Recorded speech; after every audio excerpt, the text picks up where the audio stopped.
Okay, good.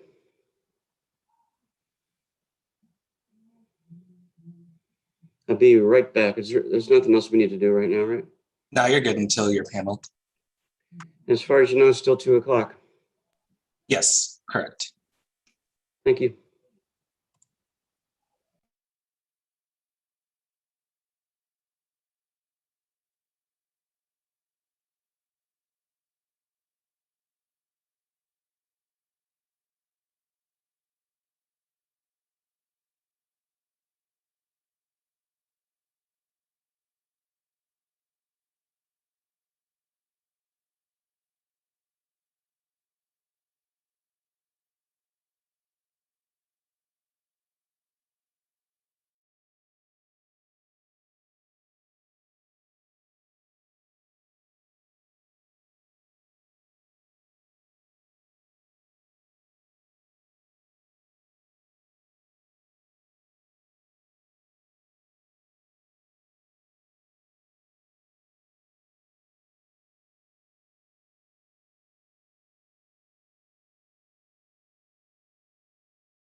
Without objection, the chair is authorized to declare a recess at any time.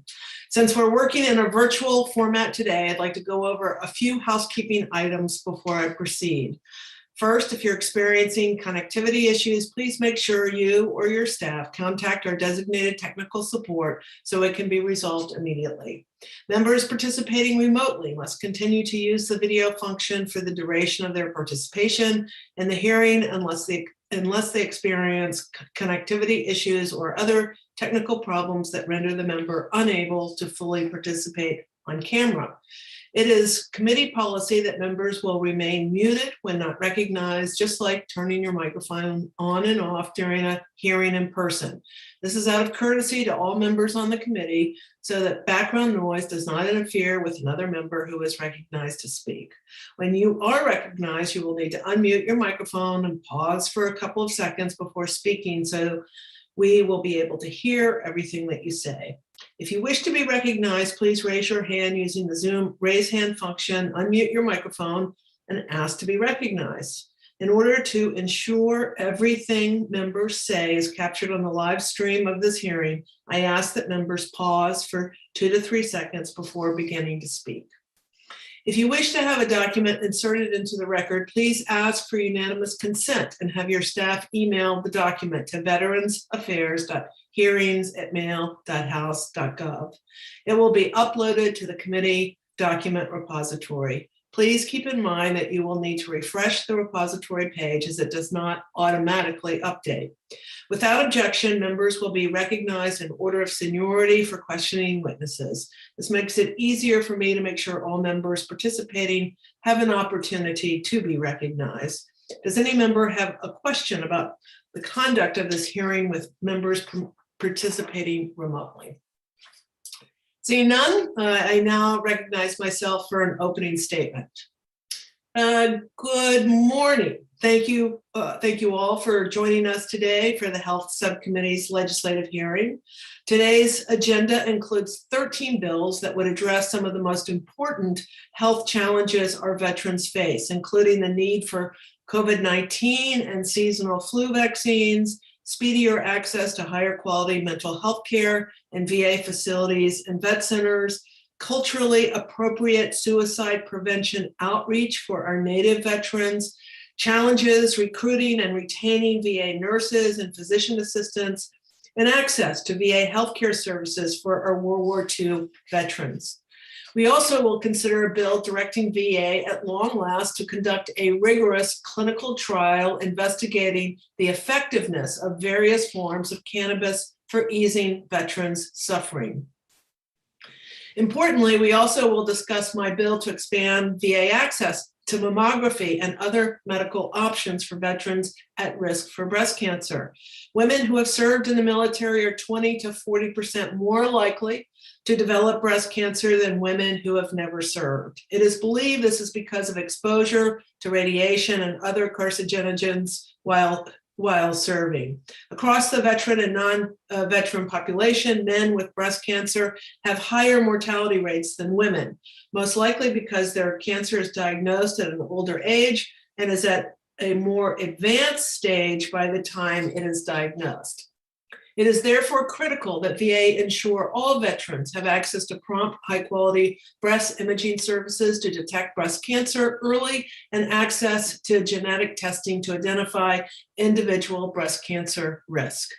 My bill requires VA to establish a strategic plan for breast imaging services and creates a telemammography pilot program to better serve veterans in rural areas.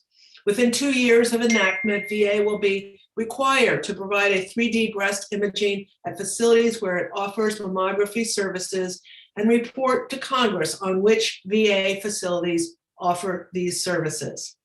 In addition, my bill mandates a VA study on veterans' current access to testing for breast cancer genes and the feasibility and advisability of expanding veterans' access to this service. VA is also directed to study the physical accessibilities of mammography services for paralyzed and disabled veterans and the rate at which these veterans are accessing such services. Finally, it would increase VA's partnership and collaboration with breast cancer research programs at the National Institutes of Health and the Department of Defense. In closing, I look forward to today's conversation. Your expertise and input are valuable to us as we craft legislation. Before I recognize General Bergman for his opening statement, I'd like to acknowledge that Chairman Decano is joining us today. He will forgo an opening statement and save his comments for his 2 bills on the agenda today. With that, I would like to recognize Ranking Member Bergman for 5 minutes for any opening remarks he may wish to make. General Bergman? Thank you, Chairwoman Brownlee. I appreciate the opportunity to gather virtually to consider 13 bipartisan bills to better support service members, veterans, and their families. But before I turn to the bills under consideration today, I must mention 3 bills that are regretfully not on the agenda this afternoon. The first of those is my bill, HR 4624, the Guaranteeing Healthcare Access to Personnel Who Served, or GAPS Act. The GAPS Act would make a number of improvements to the VA healthcare system, making it more accessible to American veterans and accountable to American taxpayers. The GAPS Act is bipartisan, and it is a companion to a bill introduced in the Senate by Senate Committee on Veterans Affairs Ranking Member Marianas and reported out of Senate Committee on Veterans Affairs with bipartisan support this summer. The second one of those bills is Ranking Member Bost's bill, HR 291, the VA Cost Savings Enhancement Act. The VA Cost Savings Enhancement Act would require VA to consider expanding the use of on-site medical waste management systems in VA medical facilities. On-site medical waste management systems are a best practice for infection control and emergency preparedness throughout the healthcare industry. The Cost Savings Enhancement Act was considered favorably by this subcommittee in prior Congresses and could play a critical role in our ongoing efforts to make VA a more environmentally friendly and responsible steward of taxpayers' dollars. The last of those bills is Dr. Miller Meek's bill, HR 2932, the Veterans Cannabis Analysis, Research, and Effectiveness, or CARE Act. The Veterans CARE Act is based on legislation that passed the committee with bipartisan support the last 2 Congresses. It is similar to legislation that is on our agenda today, HR 2916, the VA Medicinal Cannabis Research Act of 2021, sponsored by Congressman Correa. However, Dr. Miller Meek's bill is much less prescriptive than Congressman Correa's bill and much more likely to produce actionable results about the effects of medicinal marijuana on veterans with PTSD, chronic pain, and more. Republicans have been advocating for the Veterans CARES Act to be considered by this subcommittee all Congress. We have also been advocating for the GAPS Act and the VA Cost Savings Enhancement Act. It is disappointing that they are not on this legislative agenda. I sincerely hope that they will be on the next legislative hearing agenda. That said, there are many bills under consideration today that I look forward to discussing. I am particularly eager to discuss Dr. Miller Meek's bill to improve support for veterans involved with the criminal justice system, Congressman Elsey's bill to improve support for student veterans, and Congressman Rouser's bill to improve support for the families of veterans who die by suicide. Each one of those proposals would deliver much needed care to vulnerable at-risk groups that really deserve and need a helping hand. In doing so, that would bring us one step closer to ensuring timely access to high quality care and services and eradicating veteran suicide once and for all. Many of the other bills before us today share similar goals. I'm grateful to the sponsors of each of those bills and to our witnesses for being here to offer their views and perspective. And with that, Madam Chairman, I yield back. Thank you, General Bergman.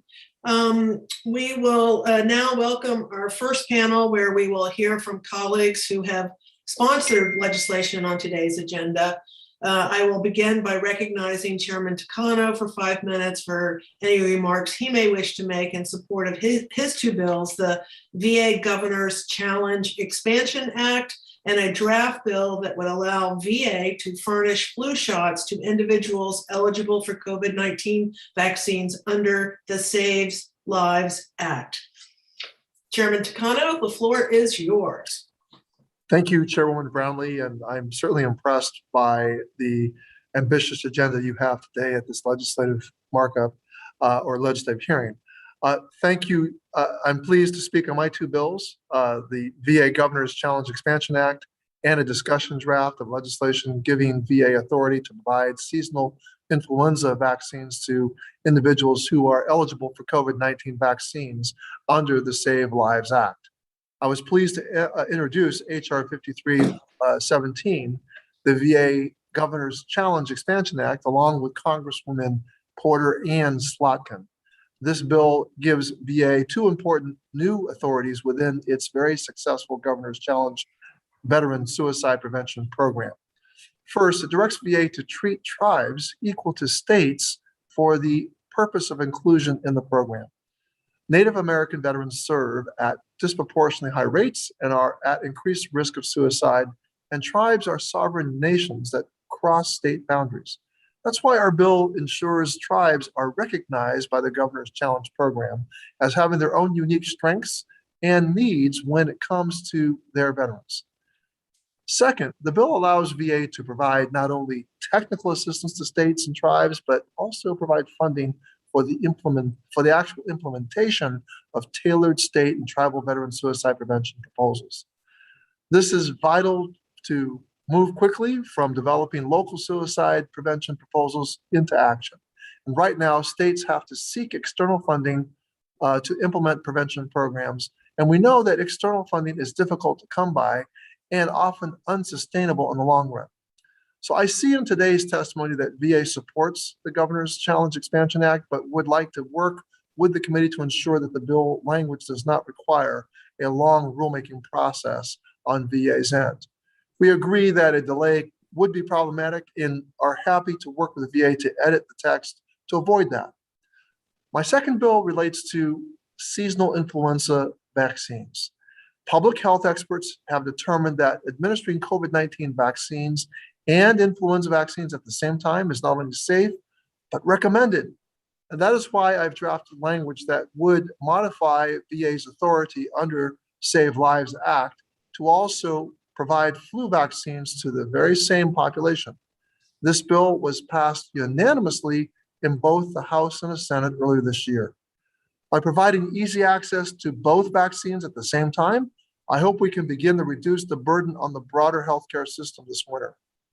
Earlier this year, as the Delta variant surged, hospitals across the country reached breaking points. Healthcare workers had to turn patients away, some of whom died because emergency departments were overrun with COVID cases. CDC estimated that during the 2019-2020 influenza season, there were 18 million medical visits, 405,000 hospitalizations, and 22,000 deaths. I'm sure healthcare workers would appreciate avoiding these 405,000 hospitalizations for flu this year. I noted DAV raised concerns in their testimony that about this change, setting a precedent moving forward for VA to provide other preventative care for veterans' families, family members, and caregivers. I appreciate DAV's concern, but I would also note that the underlying Save Lives Act is specifically tied to this public health emergency. These are unprecedented times, and as a result, we should be open to thinking outside the box to better public health. Thank you again, Chairwoman Brownlee, for holding today's hearing and for the subcommittee's consideration of all the bills on today's agenda, and I yield back. Thank you, Mr. Chairman, and I certainly would be remiss if I didn't compliment you on your two bills as the chairman of the committee. So congratulations on that. And now I recognize Representative Peters. Welcome back to the committee. You're now recognized for 3 minutes to deliver remarks in support of your legislation, HR 4575 Veteran Peer Specialist Act of 2021. Welcome. Thank you, Madam Chair and Ranking Member Bergman. It is a pleasure to join the committee again. Thanks for hosting the legislative hearing considering a variety of really important bills that address veteran mental health issues and support healthcare that serve our veterans. I'm very grateful and thankful that my bill, the Veteran Peer Specialist Act of 2021, is included in today's hearing. It's a continuation of another bill I introduced in 2018, the Veteran Partners Efforts to Enhance Reintegration, or PEER Act. At the time, VA peer specialists primarily worked in behavioral health settings where many vets did not seek the help they needed because of the stigma associated with mental health care. This bill addressed this issue, the PEER Act, by embedding peer specialists in primary care settings, and that became law as part of the VA Mission Act. The legislation before us today the PEER Act expanded VA's peer counselor program by embedding peer counselors on patient-aligned care teams at 25 VA healthcare sites. This expansion integrated services for mental health, substance use disorder, and behavioral health in primary care settings, which exposed more vets to mental health care. Furthermore, Congress required VA to report back on the program's effectiveness to ensure that the program worked as intended and encouraged VA to engage with local community care providers. Today's bill, the Veteran Peer Specialist Act of 2021, is step 2 in our effort to expand veteran peer counseling. The bill you're considering today would make permanent the peer specialist program in all VA medical centers over a 5-year period by growing the program at 25 VA medical centers per year, hiring 2 peer specialists at each facility, and ensuring racial and geographic diversity in the hiring of peer specialists. If passed, this bill would authorize $5 million annually for the next 5 years to support the program. Senators Blumenthal and Blunt have introduced companion legislation in the Senate. I hope hopefully you will all favorably report out the bill out of the committee this year, and I encourage all of my colleagues to support this bill. In particular, I want to thank Representatives Allred and Mann for co-leading this bill with me and the over 20 veteran and mental health advocacy groups that have championed this important legislation. I want to specifically include 2 of my constituents, Howard and Jean Somers, who tragically lost their son to suicide in 2013. Thanks very much for allowing me to join you at the committee today, and I yield back. Thank you, Mr. Peters, and really good bill. I don't want to stand in the way of your bill if you have companion bills over in the Senate, but I would like to talk to you about potentially carving out something for women in your bill, because what we have discovered is that when it comes to peer support, peer specialists, there are not enough for women, and many women prefer women in that regard. So I'd like to talk to you about it at some other point in time. So great. That's certainly consistent with the concept of peers. Yeah. People have had the same experience. So we'd love to chat with you, Madam Chair, and thanks again for having me. Thank you, Mr. Peters.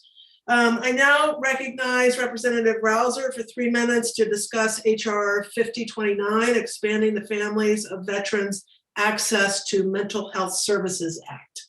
Mr. Rouser. Thank you, Madam Chair, and Ranking Member Berger for the opportunity to testify regarding HR 5029, expanding the Families of Veterans Access to Mental Health Services Act. Over the past 1.5 years, many families have struggled with the emotional effects of changes made to mitigate the spread of COVID-19, as well as fighting the virus itself. But few individuals have been more impacted by the virus, the emotional duress, and the financial stress it has caused in so many cases than veterans and their families. In the worst and most lamentable cases, veterans have taken their own lives, leaving their family looking for a guiding hand in counseling to help them cope. This is precisely why I introduced legislation spurred by the experience of a constituent who has dealt with just such a tragedy. In this particular case, she faced complications when trying to receive critical mental health support for herself while remaining the sole caregiver for their children. Grief can be extremely isolating, and the families of service members and veterans who have died by suicide should not have to endure the difficult journey alone. Passage of this legislation into law would mean that these families can receive the critical mental health services they need to help guide them through that recovery. The bill would expand services already offered by veteran centers to family members of those veterans and servicemen and women who have died by suicide.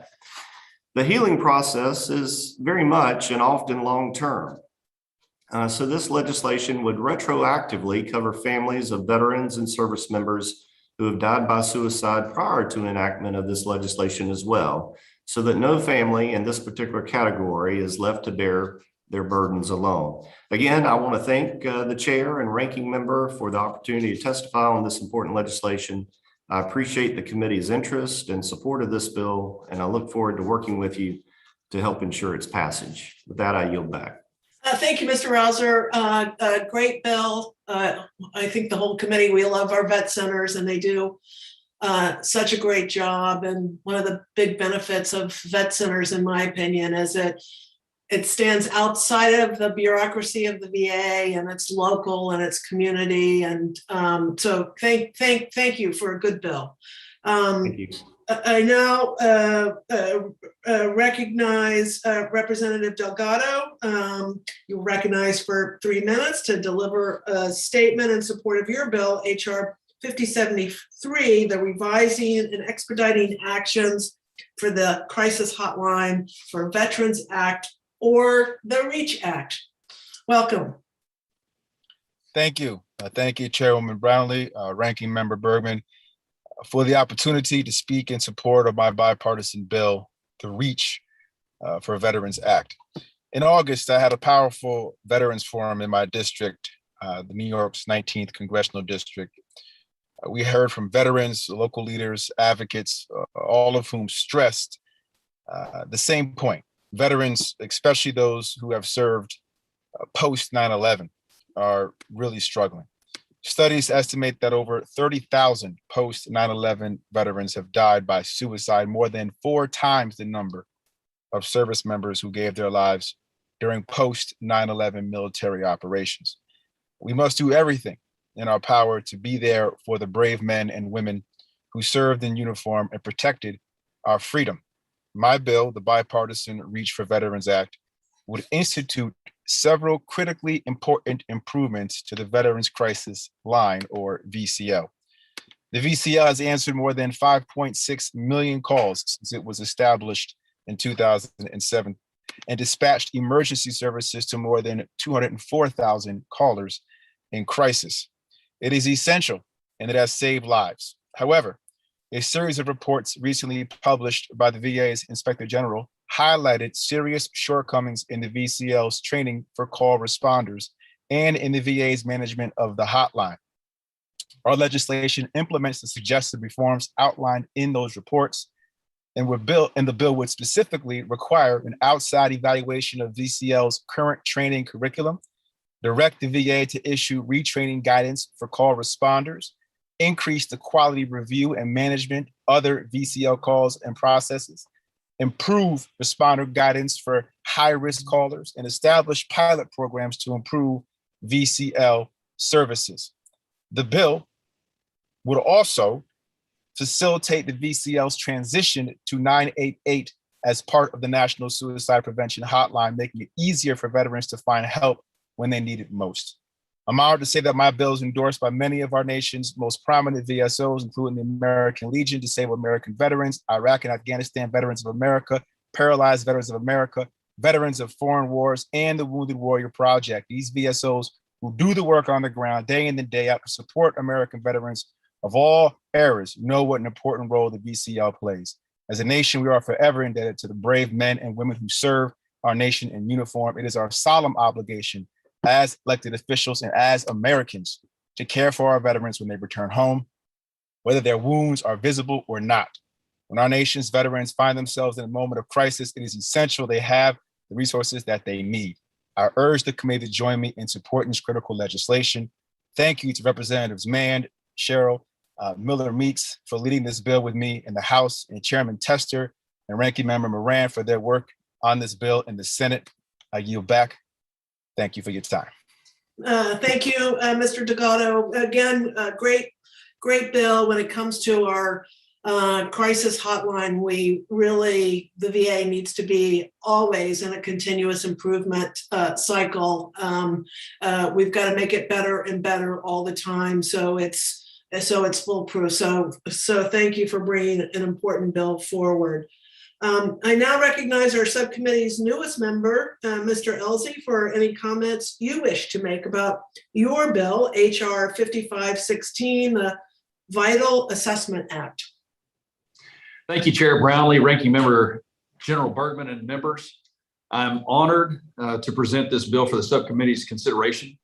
Veterans are a top priority of my legislative agenda, and it's only fitting that we as Americans take care of those who have taken care of us on the front lines. 22 veterans die from suicide every day, and of course, we all know that number, and it is unacceptable. I think we should do all we can to help our veterans by looking at the veterans as a whole person, help them acclimate to their new lives as civilians, and prevent these deaths.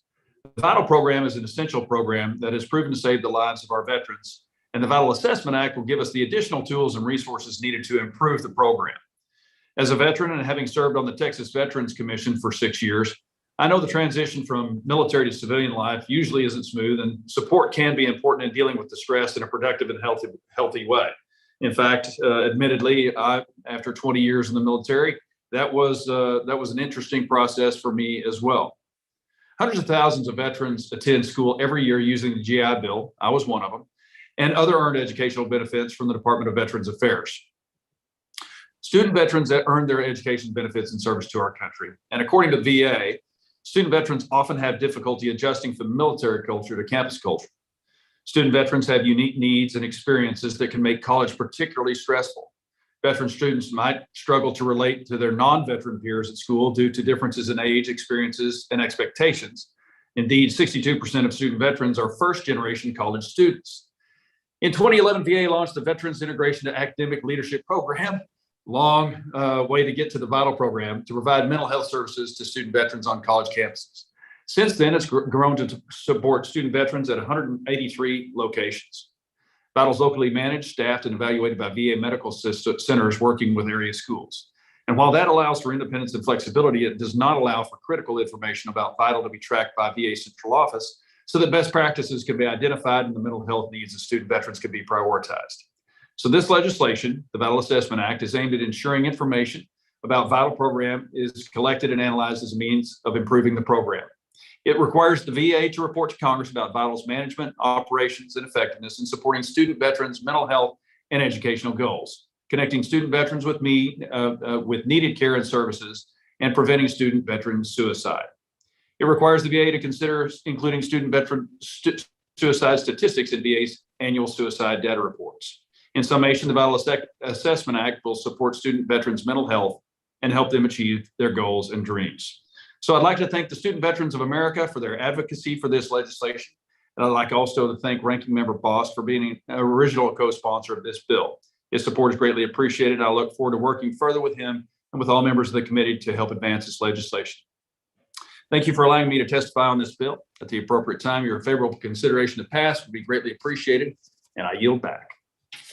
Thank you, Mr. Elsie. Another good bill. We need all of our mental health services to touch on every veteran who needs it. So reaching out specifically to student veterans is extraordinarily important. So thank you for that.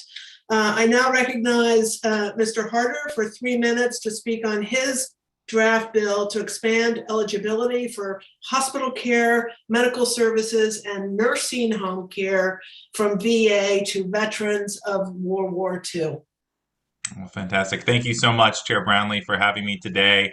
Today, I want to highlight an issue that, regardless of the amount of lip service folks in Washington sometimes give it, is still way too big a challenge.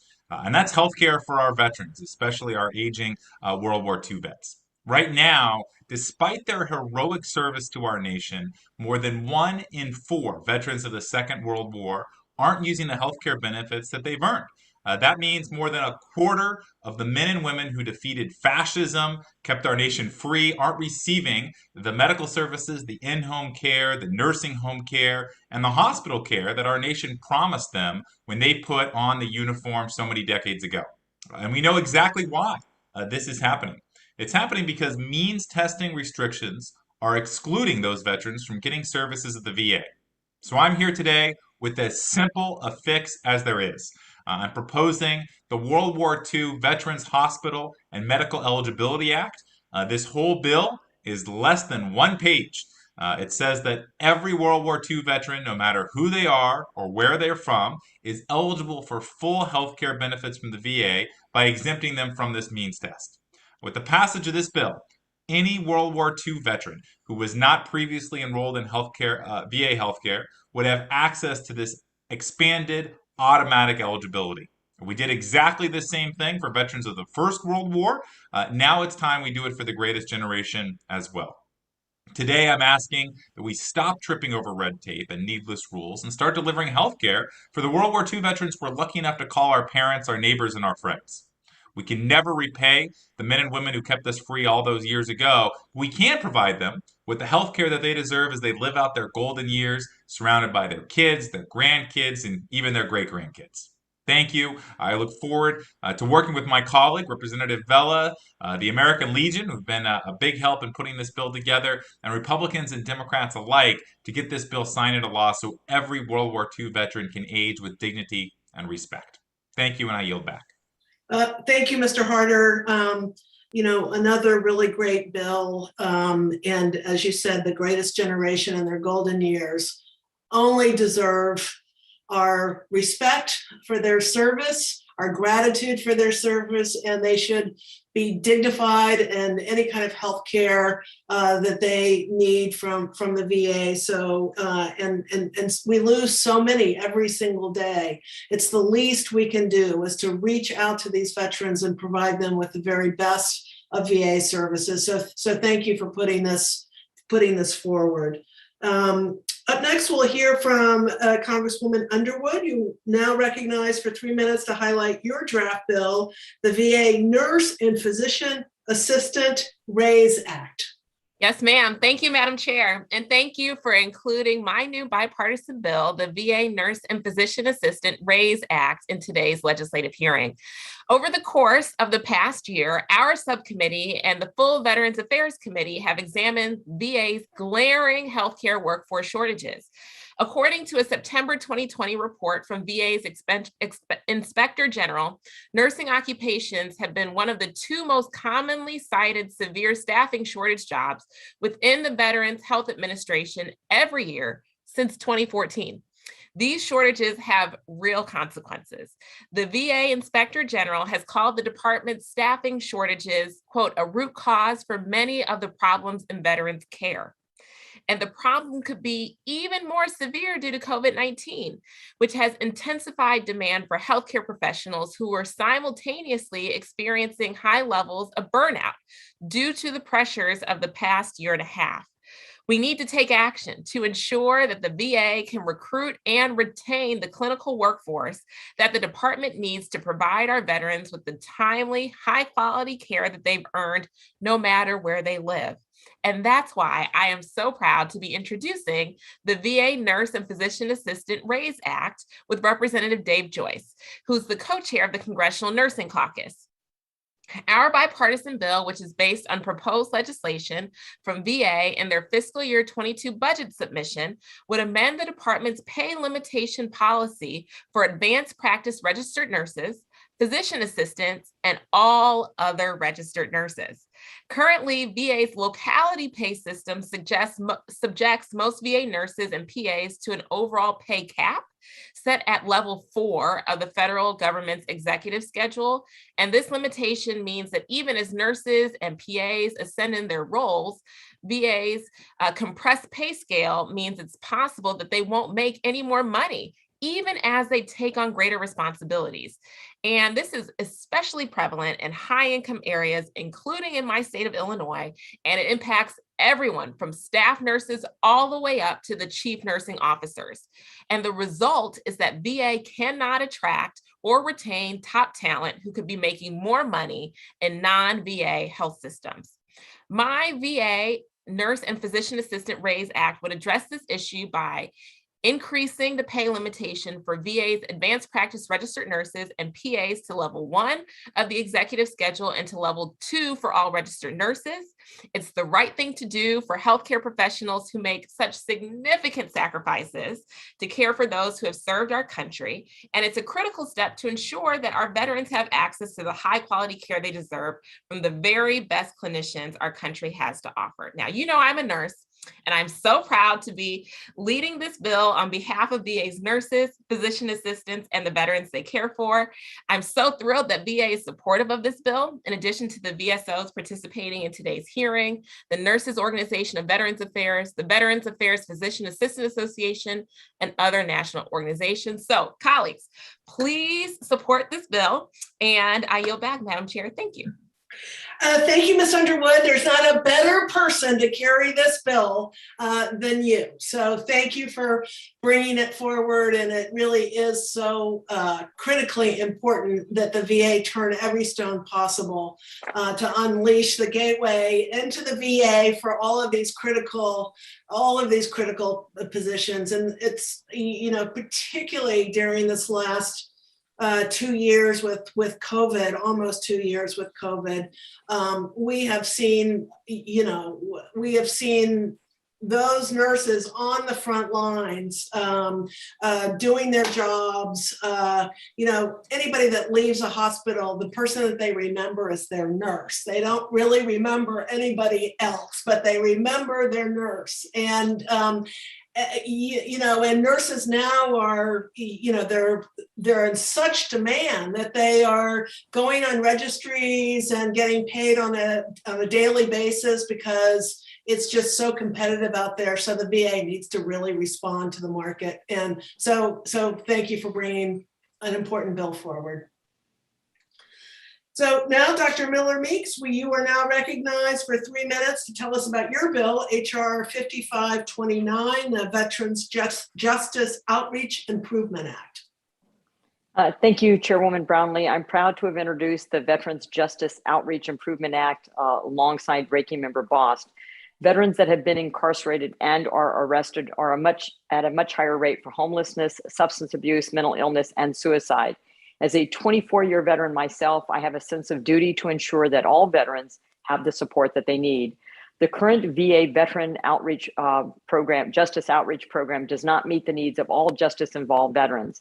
A 2021 GAO report found that there were deficiencies in regard to the identification of and outreach to justice-involved veterans and the training of VJO specialists. My bill would require that the VA increase the number and improve the training of Veterans Justice Outreach Specialists in remote, rural, and underserved areas. Further, I have solicited feedback from the GAO on the bill and intend to review and add their suggestions as it is a top priority of mine to ensure the best care for our veterans. Through VJO, specialists at each VA medical center work with local courts, jails, and law enforcement offices, including those at veteran-specific treatment courts, to identify justice-involved veterans, assess their needs, and connect them with VA benefits and services. In 2020, 36,365 veterans were served through VJO. Ensuring our veterans have access to the benefits and services they have earned is a top priority of mine in Congress, as well as most of us on this panel. The VJO program is incredibly important to supporting our veterans, and there is much work to be done to make sure it reaches every veteran it can help. I am proud to partner with a fellow veteran, Congressman Bost, to help our veterans access available resources and services. I would like to thank Eric Sowers, a VFW Student Veterans of America Fellow, for his contributions to the underlying bill and for his work on VJO. I welcome all members of this committee to support and co-sponsor this legislation. I yield back my time, Madam Chair. Thank you, Dr. Miller Meeks. And I have to admit that I didn't know a lot about this particular issue until your bill came forward and I reviewed it. And now I am clear about what the needs really are. And I am a great believer in the veterans courts and hopefully keeping veterans out of incarceration, altogether. But your bill's an important one, and thank you for bringing it forward. So, and last but not least, Congresswoman Cheryl, you're recognized for 3 minutes. of remarks on your draft bill, the Vet Centers for Mental Health Act of 2021. Well, thank you so much and good afternoon. I'd like to thank the subcommittee for holding this hearing today and offering this opportunity to advocate for increased vet center access through my bill, the Vet Centers for Mental Health Act. I want to offer my thanks to the subcommittee's chair, Representative Brownlee, and Ranking Member Bergman. I also want to thank one of my partners on this piece of legislation, Representative Sibling, who sits on this subcommittee, as well as give my thanks to Committee Chairman Takano, who has graciously supported this bill. I know that the bipartisan members of this committee are well aware of the mental health challenges our veterans face, particularly our combat veterans and those who have experienced sexual assault. I also know that this committee is well aware of the important work done by the mental health professionals at our nation's vet centers to serve them. Vet centers are routinely identified as the most successful and therefore coveted parts of our VA health system. However, for a host of reasons like shifting populations or accidents of history, some veterans have been locked out of easy access to the benefits of our vet centers. For example, the veteran constituents of our colleague, Representative Sibling, in the Northern Mariana Islands currently have no easy access to VA mental health services whatsoever and are left only with options that require expensive airfare and overnight accommodations, hundreds of dollars from their own pockets to access in-person support. That experience is the extreme, but it's indicative of the challenges that many veterans all across the country must overcome to access the care they need.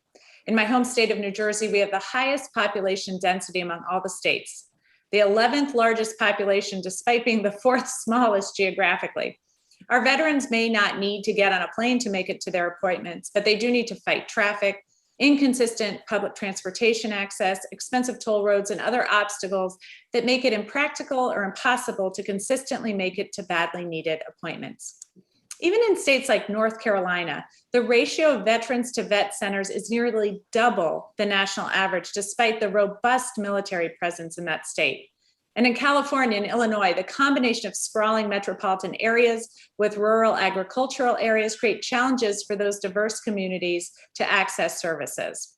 Unfortunately, because of these obstacles, whether in New Jersey or the Northern Marianas Islands, whether North Carolina or Illinois, many veterans are forced to choose to forego or simply are unable to access vet center services that could save their lives. My bill provides an answer: a modest but strategic increase in the number of vet center locations in states that face challenges like these. Our solution amounts to a less than 4% increase of the total of 300 vet centers nationwide that will make a world of difference to these veterans. All of the states and territories I've mentioned, as well as the underserved states of Minnesota, Ohio, Virginia, Florida, Maryland, and Pennsylvania, states home to 8 million veterans, would see an additional vet center as a result of my bill. Earlier this year, I was honored to be a co-sponsor on Representative Axney's Sergeant Ketchum Rural Veterans Mental Health Act, co-led by Representative Miller Meeks, who sits on this subcommittee. That critically important bill increased much needed mental resources for veterans in rural areas. New Jersey may not have as many rural areas as Iowa, but just like Iowa, just like the Northern Mariana Islands, North Carolina, Illinois, California, Pennsylvania, and Florida, our veterans deserved increased access to potentially life-saving services and unique solutions to combat their current challenges. I humbly ask for your support of my bill. Thank you, and I yield back. Thank you, Congresswoman. Another great bill. You couldn't have picked a better partner in your bill than Mr. Sibling. So congratulations on making the right choice there.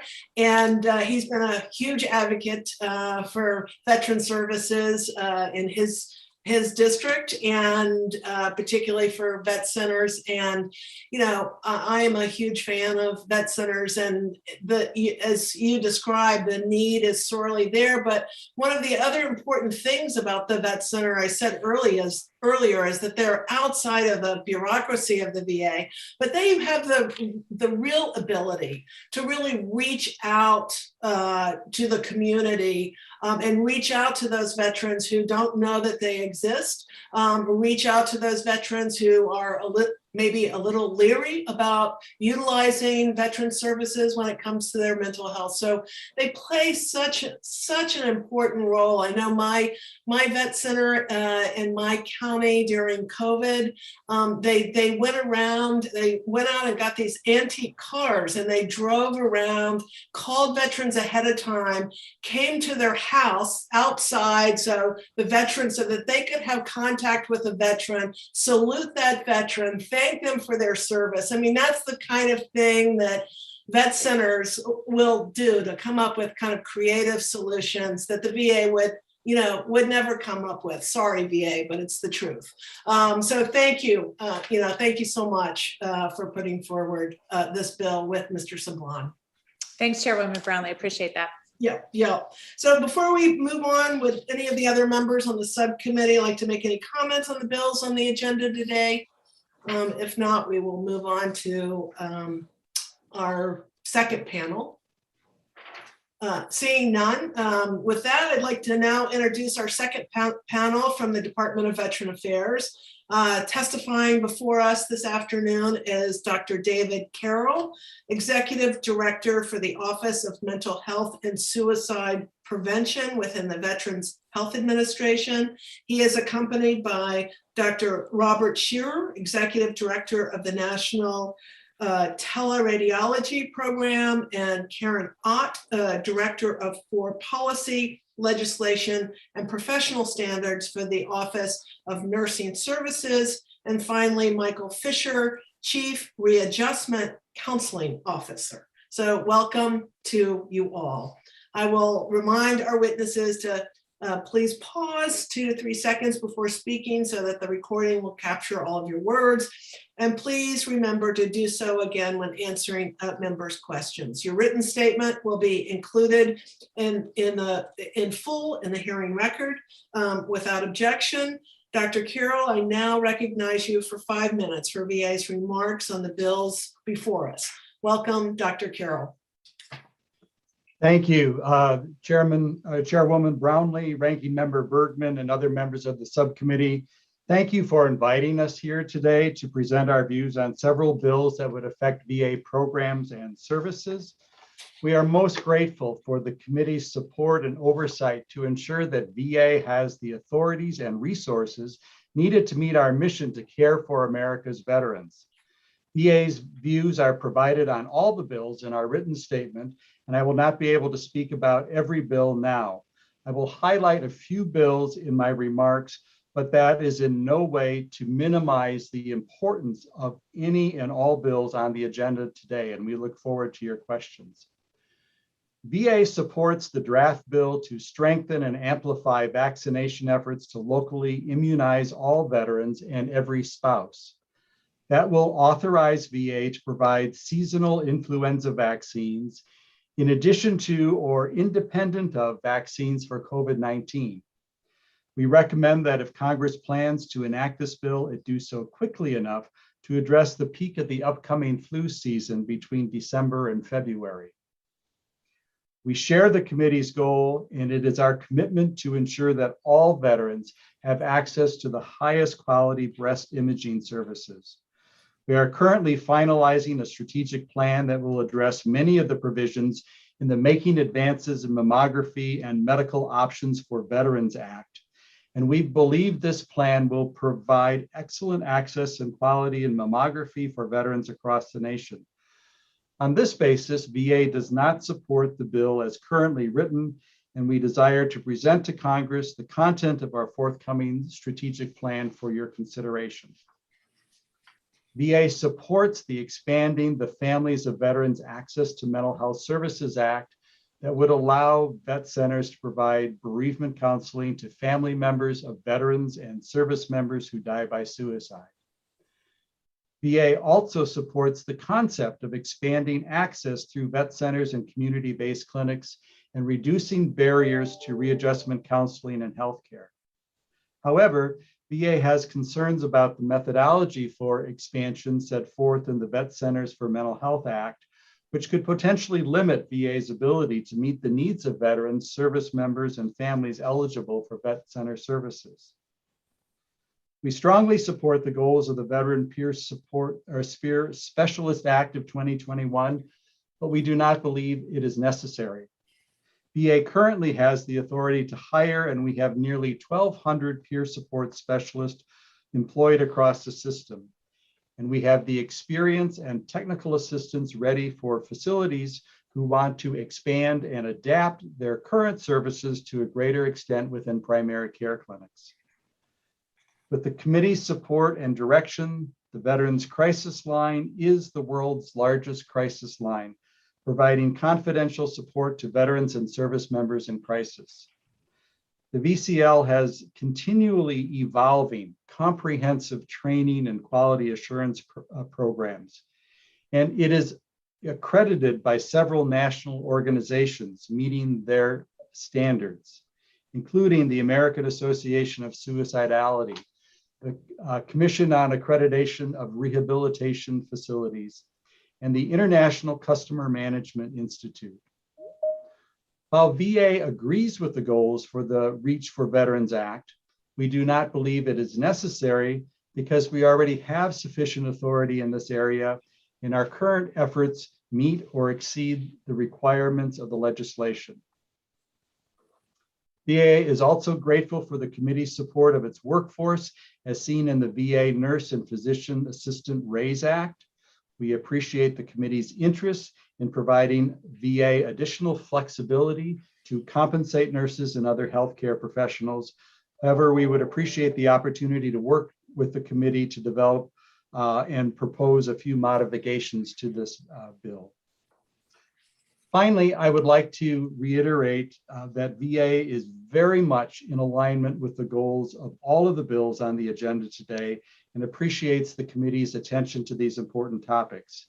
But as detailed in our written statement, there are many instances of duplication with many of VA's current robust ongoing efforts.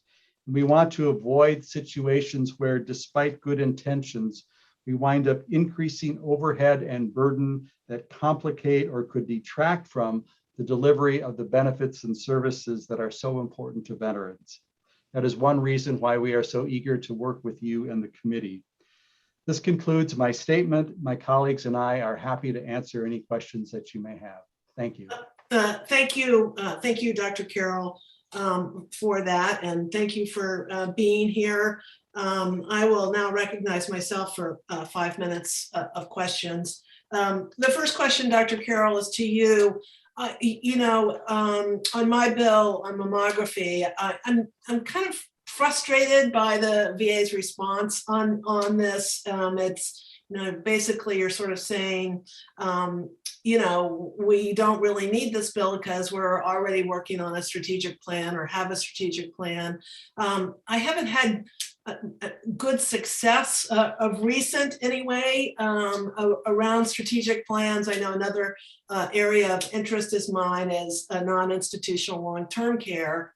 They said they had a strategic plan. When I got the plan, it was a page and a half long. So it wasn't what I would call a comprehensive strategic plan. So I just wanted to know from you, I think my bill spells out pretty clearly what the expectations would be in a strategic plan, everything from evolving needs of women veterans, the needs of male veterans, geographic disparities, the use of non-VA providers for breast imaging services, the use of 3D breast imaging, recommendations on potentially expanding breast imaging services furnished at the VA, et cetera. So can you just tell me, what your strategic plan does and where it's trying to go? Where is it trying to take the VA in terms of all of this? And this is Dr. Sherry. I'd be happy to Dr. take the question, Chairman Brownlee. This is Dr. Sherry of the teleradiology program. I hear your concerns, but we do currently have a robust strategic plan for the provision of breast imaging. It's in draft format. It's awaiting the concurrence process. The vision of Right in the plan, web process? I'm sorry. concurrence. Oh. Concurrence. Okay. The vision of the plan is for the VA to become the trusted lifetime partner of women veterans, responding to meet their evolving breast imaging needs in an equitable and proactive manner. And its mission is to provide high quality and accessible screening and diagnostic services to support early detection and improve breast cancer outcomes. And so it establishes 4 goals: access, outreach, quality, and veteran experience. It addresses each of those goals with action plans. It addresses both our in-house mammography services as well as our dependence on community partnerships, which is needed as well. Like I said, it's in draft format. We expect it to be completed in FY22, and we'd be happy to share the plan with the committee at a later briefing if you prefer. Yeah, I will be very anxious to see the plan. Dr. Carroll, also you talked about peer support, and I mentioned to Representative Peters about women peer specialists. So do you know, I mean, in relationship to the whole population of peer specialists, what's the percentage of women peer specialists who are, more or less specialized, and women experiences, et cetera? We'd be happy to get you detailed information, but I do know, ma'am, that as of August of this year, there were roughly 19% of our peer support specialists in VHA were women veterans. Very good. I wanted to bring up something. I just have a little bit of time left, but I wanted to bring something up that's not necessarily on the agenda today or relative to all of these really wonderful bills. But the Secretary McDonough came to my district last week. We had a chance to visit our vet center in Ventura County. And, they were talking a little bit about their frustration and sort of, I guess, the disconnect between the vet center and the VA medical facilities. That sometimes when they call, they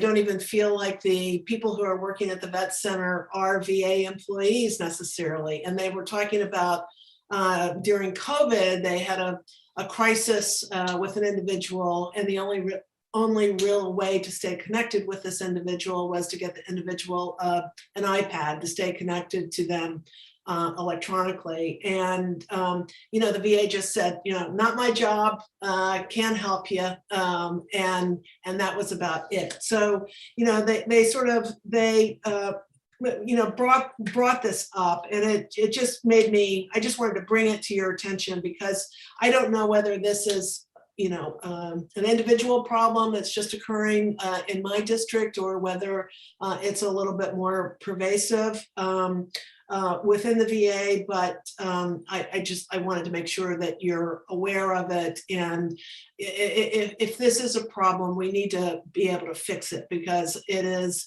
a vet center should be able to call a VA medical center and get a response. And as I've said already in this hearing, the beauty of a vet center is that they are disconnected, from the VA bureaucracy, but they need to be connected when they need help and assistance. So I just wanted to bring that to your attention. So with that, we will move on to Dr. Miller-Meeks for questions that you might have. Thank you so much, Chairwoman Brownlee, and all of our panelists. So I will ask, Dr. Carroll and Dr. Sherrier, in reference to HR 5529, how has the population of justice-involved veterans changed over the last several years? And how does the VA expect it to change over the next several years? And was there any impact of the pandemic on veterans' abilities to, justice-involved veterans to be able to access care or services or benefits? Thank you, ma'am, for the question. And we'd be happy to work with our homeless program office that oversees the Veterans Justice Outreach Program and get specific information for you regarding what the footprint was during the COVID pandemic. But to pick up on the comments that were made earlier, this is such a critically important program in terms of looking at the overall health and well-being of veterans, minimizing suicide risk. The VJO program is already addressing all of the recommendations that are in the recent GAO report. to make sure that we are providing more in-depth training as well as increasing staffing in the VJO program. And we'd be happy to get you detailed information about the utilization of the program during the pandemic. I don't have that available today. Dr. Sherry, if you don't have a comment, then I'll go on. You mentioned making progress to address the GAO's recent recommendations regarding the Veterans Justice Outreach Program. So you mentioned some of those as far as staffing, what other progress has been made, and when do you think the recommendations will be fully addressed?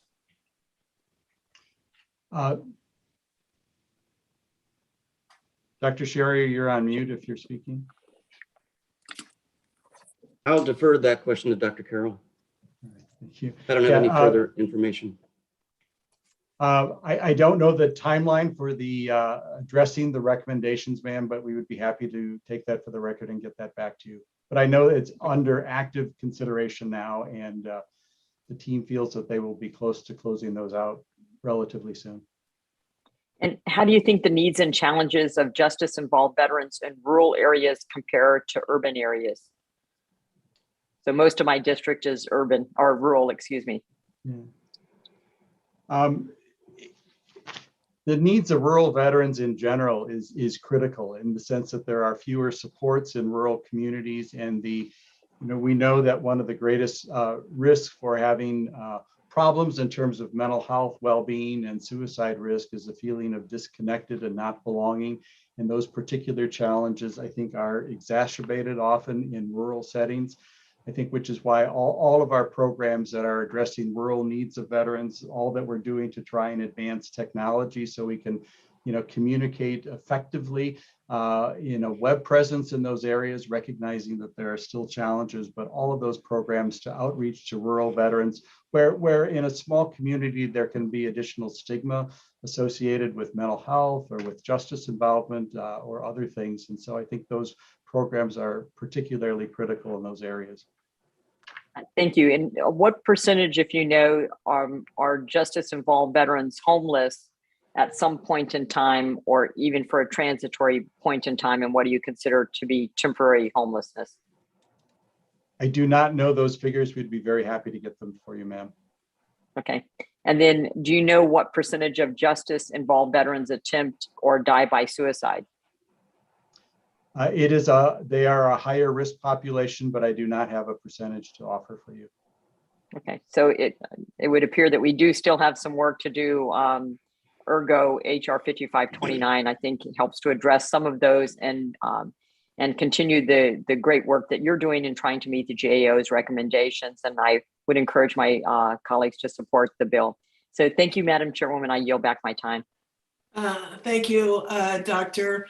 Mr. Sibling, you're next for 5 minutes of questioning.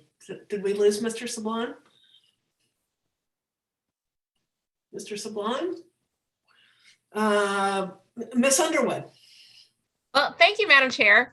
And thank you again for including my bipartisan VA nurse and physician assistant RAISE Act in today's legislative hearing. This bill, which I introduced with Representative David Joyce, would adjust VA's pay limitation for advanced practice registered nurses, physician assistants, and other registered nurses to ensure that VA can offer competitive salaries that will allow the Veterans Health Administration to recruit and retain top talent.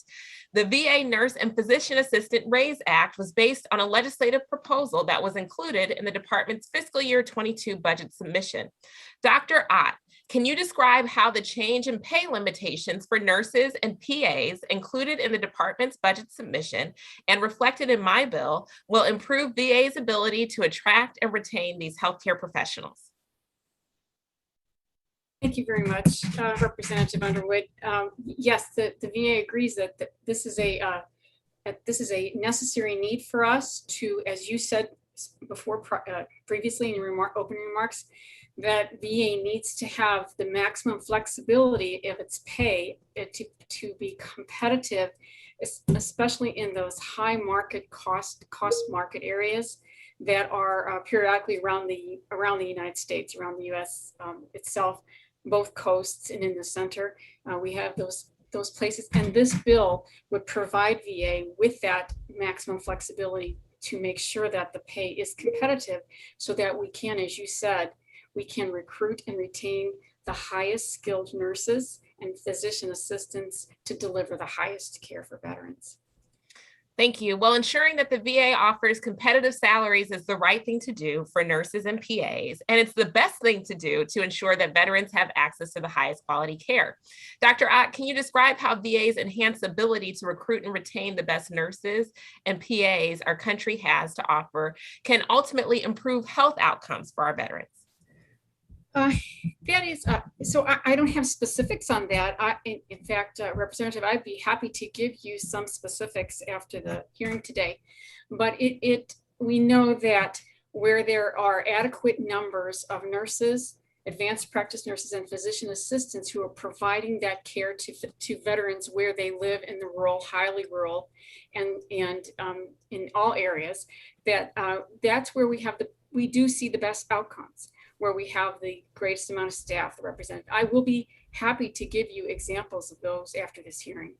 Thank you. You know, I think the alternative, we're not talking about higher salaries versus current salaries. We're talking about higher salaries versus workforce shortages, meaning that our veterans can't get in to get the care that they need, that we don't have the clinical workforce to meet demand, and that our quality outcomes will then decline.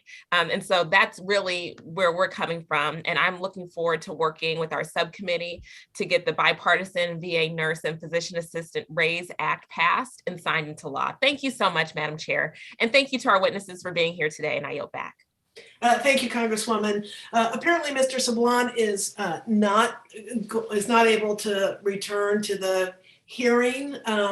He would be much more diplomatic in asking you the question, but I'm going to ask his question for him. When is the Mariana Islands going to get a vet center? That's my question for Mr. Sibling. As I said, he would have been a lot more dignified in asking the question, but that's what he wants to hear. So if you can't answer it now, please get back to him. Actually, we can answer that now. And it's actually, ma'am, thank you for the question. We're excited to announce that we received approval for a vet center outstation on the Marianas Islands. So we will be bringing permanent counseling staff to do both outreach and direct counseling to the islands, and not just focus on Saipan, but be able to get out to the surrounding communities. So what is an outstation compared to a vet center? This is a place where we permanently assign at least one counselor into that community. And then some of our outstations have more than one counselor. It really is dependent on the need within that community. So do you know what his need is? That's what we're going to find out, ma'am, when we get that person on board. Okay, very, very good, very good. Thank you for that. Ms. Rodawagen, you are next. It's the first time I've seen you without an orchid in your hair, ever, I think. So welcome. I want to thank you, Chairwoman Brownlee and Acting Ranking Member Miller Meeks for holding this hearing today. I have some questions for Dr. Carroll. Are there any notable differences in breast cancer risk, diagnosis, or morbidity among veterans and non-veterans across both genders? Dr. Sherrier? Dr. I do not Carroll? have the data. Yes, thank you for the question. I do not have that data available, but I can get it for you. Okay. Anybody else on the panel? Well, I'd appreciate receiving it in the near future. As the women veteran population continues to grow, how is VA correspondingly growing its communications regarding mammograms and other gender-specific services, and the availability of mammograms and gender-specific services? Yes, I can. Thank you for the question.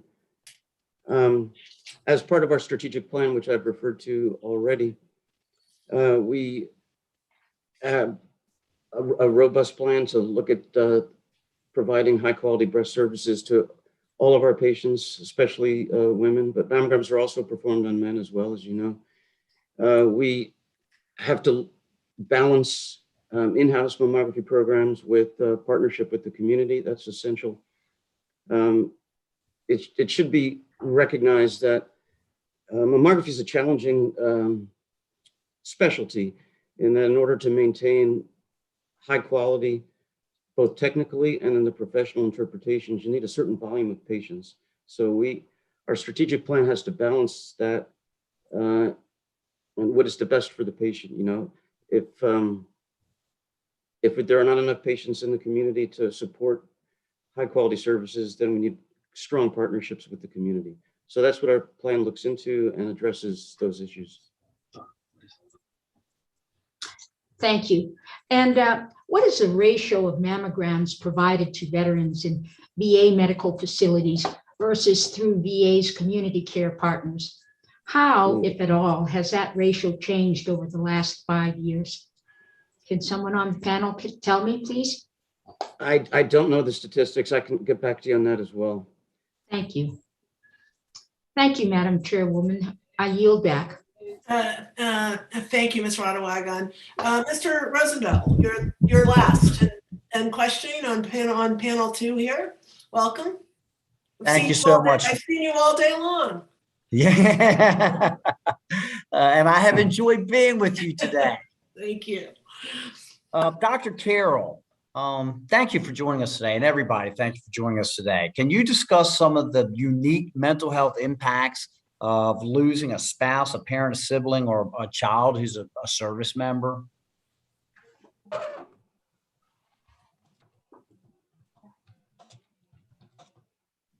Suicide has profound impacts, and we know from the literature that there are at least 135 other lives that are typically impacted by every death by suicide, you know, beginning with immediate family members, community members, co-workers, VA or community health providers, everyone who's engaged with that individual. And we know that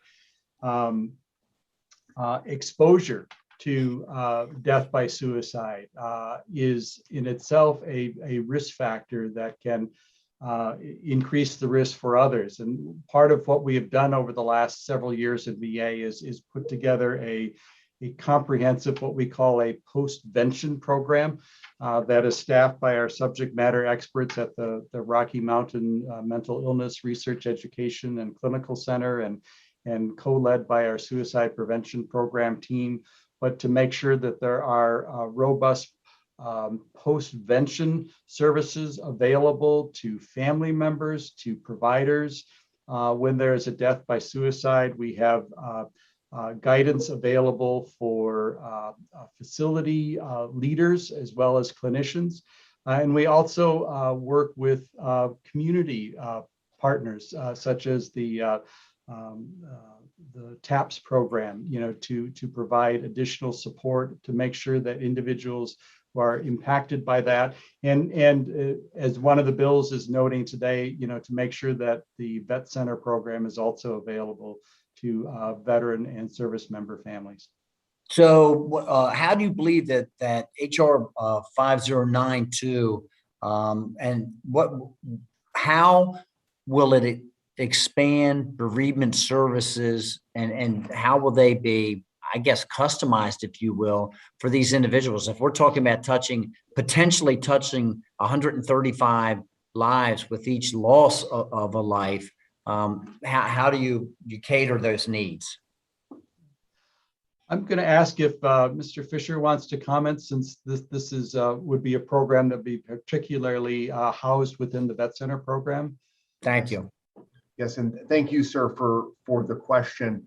First, I think let's talk about our current ability to provide bereavement counseling at vet centers, which is limited to family members family members who lose a loved one while that individual is serving on active duty, regardless of war zone or what they were doing on active duty, and also family members of active clients.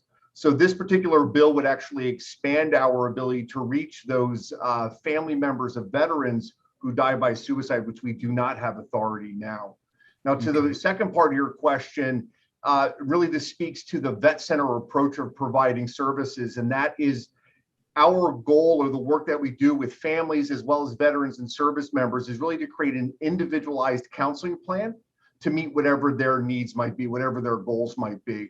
And in this case, whatever their goals might be in the realm of bereavement. Good deal. Thank you. Thank you very much for that. Back to you, Dr. Carroll. We all on this committee want to make sure that we direct these limited amount of dollars to the highest quality care for our veterans that we possibly can, and that we fully utilize every one of those dollars. In your testimony, I heard you say something about duplication of efforts, and I was wondering if you could expand upon that. You made reference to some kind of duplication of efforts, and I want to make sure that we are directing these dollars properly, and that wherever we can eliminate that duplication of efforts, that we do. So could you identify some areas where you think that those dollars are not being used quite right? Yeah, thank you, sir, for the question. I think in terms of duplication of efforts, I think a big concern in our testimony and our consideration today had to do with legislating things that we are already doing, legislating standards that we may be meeting or exceeding already, and then getting locked into something and not having the flexibility to adapt. And I think part of the concern about that is the cost, frankly, in terms of the agency time and staff time. If there are additional reporting requirements, for example, over and above what we're already doing and the information that we already make available to the committee, we're concerned about adding additional burden that could take our staff away from doing the great work that they're already doing. And we'd ask for your support and consideration in that. Thank you. Thank you so much. And I see I'm over, Madam Chair, so I would yield back. Thank you, Mr. Rosendell. And before we move on to the next panel, I had one more question that I wanted to ask of Dr. Carroll, particularly before we go on to the next panel, because I know they will be interested in your answer. And that is, you've noted in your testimony that the VA is monitoring smaller research studies on cannabis, but is opposed to starting any kind of rigorous clinical trial that's requested in Congressman Correa's bill. I know the VSOs and the mental health organizations support the proposed clinical trial. So, tell me why the VA is opposed to this, and if the VA is not going to do the research on the veteran population, then really, who is? I mean, it's kind of, I feel like the buck sort of stops with us. So if you could comment, please. Yeah, absolutely, ma'am, and thank you for that question. And we are not opposed to research. VA, strongly supports research regarding marijuana for medical purposes, and we actually have one study already underway regarding PTSD treatment and the use of marijuana as an adjunct to psychotherapy, and another study on its use in terms of treating chronic pain that will be underway in January. I think the concern about the bill is that it is so prescriptive that it would be we want to do the research, and we want to make sure it is well done research, and that means that we need to make sure that we are following the best scientific standards and having institutional review boards approve of the research, so we get good outcomes, but we also don't put veterans at risk. And the size and complexity of the number of participants and the different levels that are outlined in the bill is so great that we do not believe it would get approved through the scientific process that we have, and we don't want to do anything other than the best science, and we don't want to put any veterans at risk. We are very interested in proceeding with this research, but the current language is too prescriptive, quite honestly, in our perspective, and we'd be happy to. So if I understand you correctly, the difference between a clinical trial and research, whether you're not opposed to a clinical trial if the science leads you that way? Is that what you're saying? Exactly, yes. If the science leads us, we're absolutely in. I mean, most of the time, you can't predict I guess the way science is going to lead you, but outside of the VA, science is certainly leading towards clinical trials and other kinds of things as it relates to medical marijuana. So at least I believe it does. So I just, if there are ways for you to work with Mr. Correa's bill, then we should be doing this, because I think,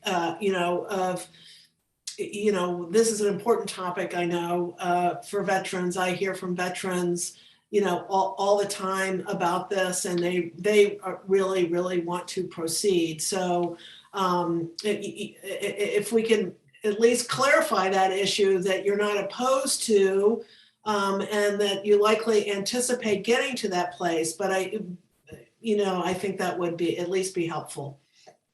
We'd be happy to do that, ma'am. Okay, and but just before I give up my time too, the other one thing that I just wanted to mention to you, Dr. Carroll, that's not part of this discussion, that I learned from the VA for the Vet Center when the secretary was with me last week, is they were really raising the issue of their concern about suicide risk flags within veterans' electronic health record are not always getting communicated to the vet centers. So you don't need to address it right now, but I want to make you aware of these 2 points that we heard with the secretary. And Dr. Miller-Meeks, would you like to ask some more questions? Floor is yours. If you'll indulge me, Chairwoman Brownlee, Yes. Thank you so much. And I actually had one question, but since you brought up the medical marijuana research bill with Representative Correa, that brings up, having been a physician, having participated in IRB processes and clinical trials, I certainly understand the difficulty of that. And so first question is, are you familiar with my bill, HR 2932, or the Veterans Cannabis Analysis Research and Effectiveness or CARE Act? If you're not, you can just say that you're not. If you are, you would this may address some of Chairwoman Brownlee's questions. My second question is, I know that salaries for nurses, nurse practitioners, physicians, having worked within the VA organization, are based on locality. And this may be, Dr. Off's question, but can you tell us what the average ARMP salary is, throughout the country? I know there's ranges from state to state. If you can give us the lowest to the highest, and then how does Representative Underwood's bill with the raising the salary cap, how does that interface with what's paid in localities throughout the country? So thank you very much. Yes, thank you for that question. That is really an excellent question to ask, because we do have locality pay surveys that are based on the locale.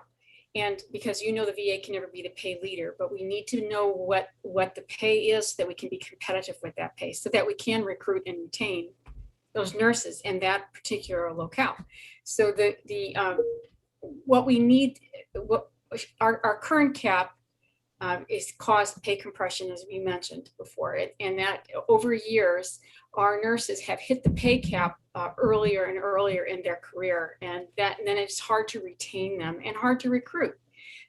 Not in every area, specifically in those areas, like on the West Coast, San Francisco, Palo Alto, Greater LA, they have difficulty with the pay in those areas, and the market is changing rapidly because healthcare is changing, and it's longer for us to, without that immediate flexibility of the bill, it would be slower for us to be able to respond. Thank you. And Dr. Carroll? Yeah, going back to your bill, I'm not prepared to talk about that other bill today, and I apologize for that, but would be happy to look at it and to talk about it. But just to reiterate the point that I've tried to make to you and Chairwoman Brownlee, we want to make sure that there is solid scientific merit before we proceed into a randomized clinical trial. That is a major undertaking. We want to make sure that we can get reliable and high quality results. We want to make sure that we're minimizing risk to veterans who are willing to engage in a trial like that. And so we're very interested in this area of research, but we are just interested in doing it in the most scientifically sound way possible.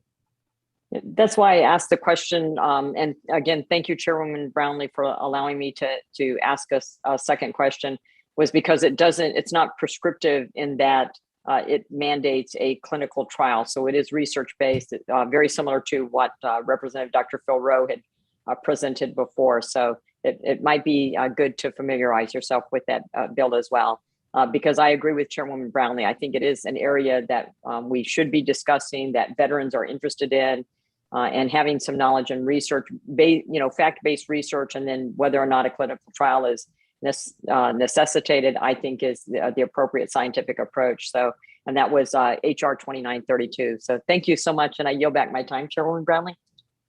Thank you, Dr. Miller-Meeks. It's always great to have a professional as a member of Congress, but on the committee as well. So thank you for that. And I don't think there are any further questions for our VA colleagues. Thank you all for being here with us today. I know each individual member who presented a bill today is going to want to work with you to find the right pathway to see their bills forward. So please be open to that. And you're certainly welcome to stay on Zoom to see what the third panel has to say with regards to these bills. So thank you very much for your participation. So panel 3, our last panel, we're pleased to have a range of stakeholders with us today. And we deem your insights on these pieces of legislation as invaluable. So thank you for being here. We have Mr. Marquis Bearfield, Assistant National Legislative Director for Disabled American Veterans.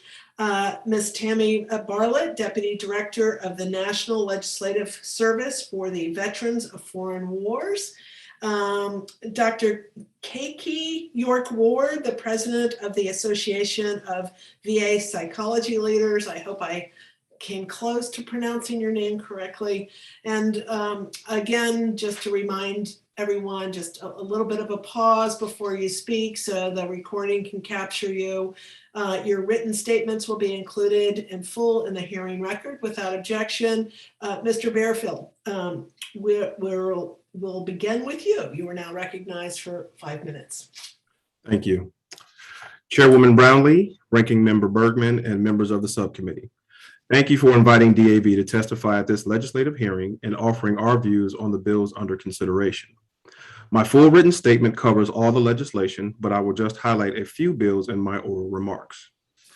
DAV supports HR 2819, the Solid Start Act of 2021, which would require VA to contact newly separated service members over the first year post-discharge to help them access their full VA benefits and other resources to support a successful transition from military service.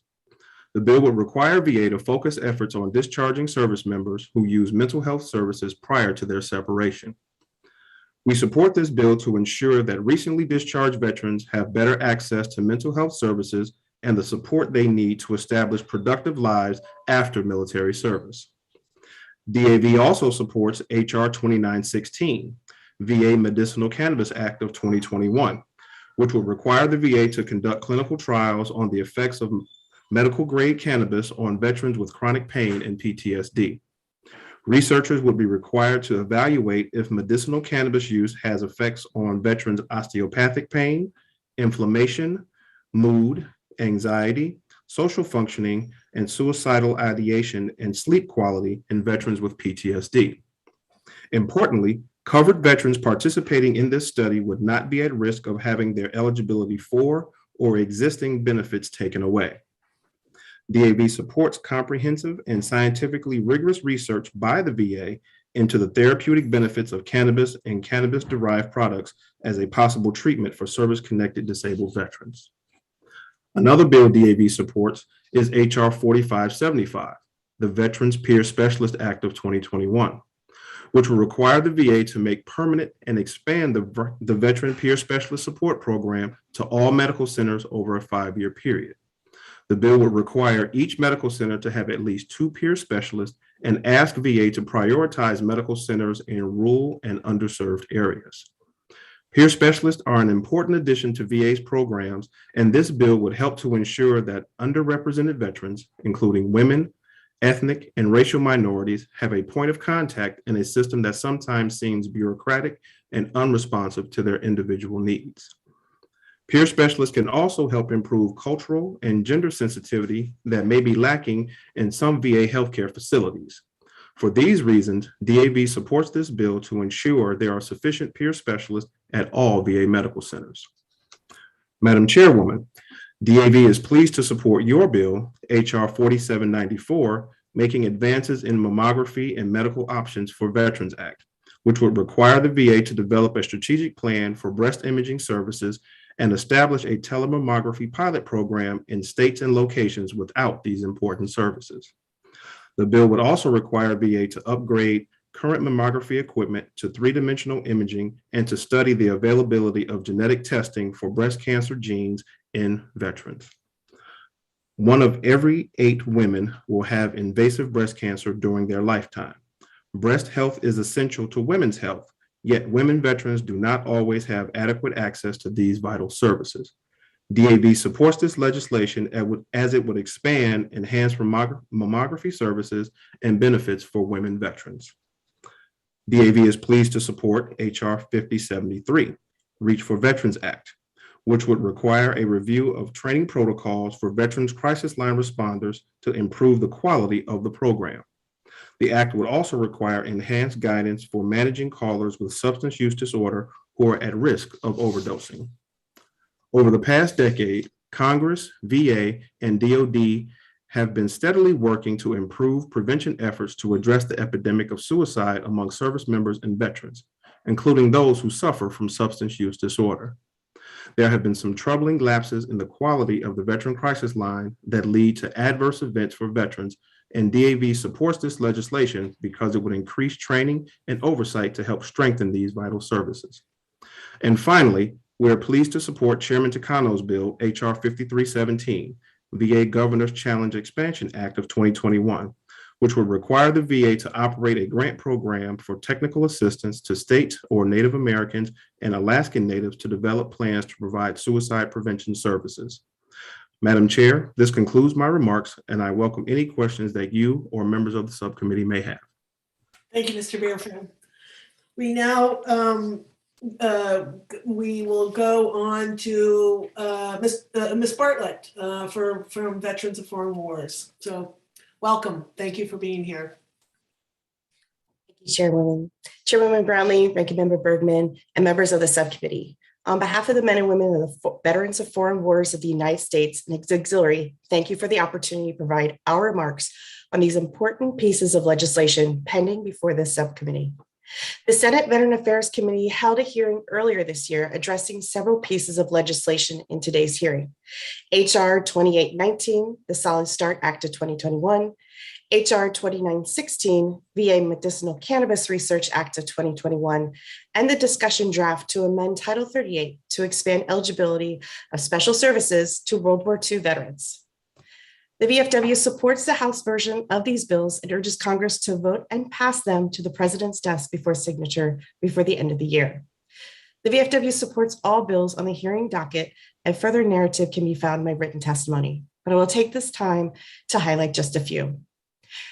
Recently, a VFW member who is a post 9/11 veteran shared their vet center experience and how they continue to benefit from those services they receive. Only a few days after they transitioned from active duty to civilian, the veteran began pursuing their education and soon came to realize they required mental health help immediately. The closest VA facility was over 2 hours away. Thankfully, a vet center was located just off campus. The vet center staff coordinated individual and group counseling, arranged for the veteran to attend retreat specific to their trauma, and assist the veteran in fulfilling their compensation benefit paperwork. The veteran is forever grateful that the vet center was located within close proximity to the campus. It allowed them to manage school, transition, and receive the mental health services they desperately needed without driving a 4-hour round trip to a VA facility. Vet centers are a great VA program, but that program's growth has been stagnant, and the lack of resources the program needs to continue impedes its success. Some communities lack access to vet centers, while others experience demand that exceeds their vet center capacity. The VFW supports a discussion draft, which would require VA to increase the number of vet centers, which are vital community-based lifelines for mental health care, and readjustment services for veterans, service members, and families. The VFW, in partnership with the Student Veterans of America, is now in our 8th year of offering the Vfw Fca Legislation Fellowship. This program provides exemplary VFW members who are student veterans the opportunity to make their voices heard on Capitol Hill and in their communities. Proposals range from childcare access for student veterans, oral care as preventative care, the patient advocate complaint tracker system, and a Department of Defense housing comparison tool. VFW Fca Legislation Fellow and The Ohio State University student Eric Sowers focused his semester-long research project on the Veteran Justice Outreach Program. Sowers' research indicates that some justice-involved veterans have no access to VA. However, the Veteran Treatment Court's treatment plan requires them to enroll in a local VA medical facility to connect with physical and mental health care they may need. As the demand for VTCs increase, the program's success faces barriers and challenges due to a lack of financial support, open-minded prosecutors, and reliance on judges to volunteer for the position. While the VFW realizes veterans who are convicted of crimes must suffer the consequences, we also realize that having veteran advocates or individuals to represent them before sentencing and act in their best interest is invaluable.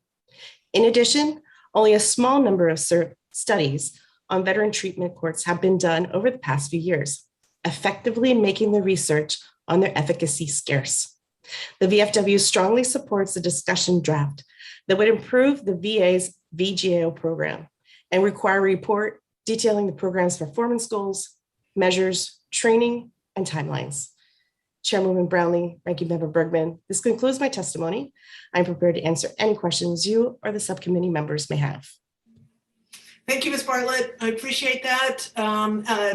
Dr. York Ward, welcome. I understand this is the first time you have testified at a VA hearing, perhaps, so we want to give you a very warm welcome. Thank you for being here. Thank you for inviting me, Chairwoman Brownlee, Ranking Member Miller Meeks, and distinguished members of the subcommittee. As Chairwoman Brownlee just mentioned, my name is Khaki York Ward. I am a board certified clinical health psychologist, and as some of the members of the panel are aware, in my day job, I am also a clinical executive for mental health at my local VA. It's really important to me that you know then that I'm not here in my capacity as a VA employee. I don't represent the department or its views. I'm here in my own capacity as a United States citizen and in my role as the current president of the Association of VA Psychologists. The views that I'm expressing today and in my written testimony are those of AVAPAL, and again, don't reflect VA's position. I'm on personal leave this afternoon and not using any government equipment in order to provide you with my testimony. For those who are not familiar with AVAPAL, it is the largest professional body representing psychologists within the VA. Last count, we had some 1,400 members. Those members include trainees, clinicians, researchers, and even staff in central office and the VISN. AVAPAL members are on the front lines of caring for our nation's veterans.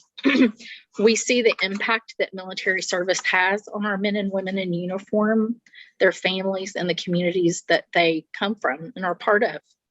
We also see the impact of VA policy and federal legislation on the way that we're able to care for our veterans. In general, AVAPAL supports new and innovative programs that will improve access to and quality of care for veterans.